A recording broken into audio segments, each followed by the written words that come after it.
শুভ সকাল। প্রতিদিনের pre market আপডেটে আপনাদের স্বাগতম। সূচক গতদিন 85.23 পয়েন্ট বা 1.56% বেড়ে 5,553 পয়েন্টে সম্পন্ন হয়েছে। আগের কার্যদিবসের তুলনায় বাজারের লেনদেন 26.49% বেড়ে দাঁড়িয়েছে 719 কোটি টাকায়।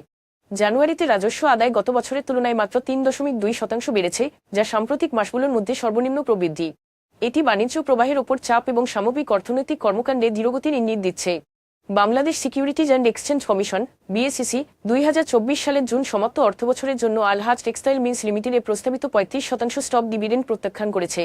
ঢাকা স্টক এক্সচেঞ্জের তথ্য অনুযায়ী অর্থনৈতিক ভঙ্গুরতা, বাজারের অস্থিরতা এবং নির্বাচন পূর্ব অনিশ্চয়তার কারণে 2025 সালে বিদেশি বিনিয়োগকারীরা শেয়ারবাজার থেকে 270 কোটি টাকা প্রত্যাহার করেছেন। গতকাল ঢাকা স্টক এক্সচেঞ্জে ব্লক মার্কেটে অলিম্পিক ইন্ডাস্ট্রিজে প্রায় 72 কোটি টাকা শেয়ার লেনদেন রয়েছে। এটি কোম্পানির স্পন্সর পরিচালকের সঙ্গে সংশ্লিষ্ট একটি কৌশলগত লেনদেনের ইঙ্গিত দিচ্ছে। এখন এ পর্যন্তই। বিকেলে আবারও আসছি শেয়ার বাজারের সর্বশেষ আপডেট নিয়ে। ধন্যবাদ।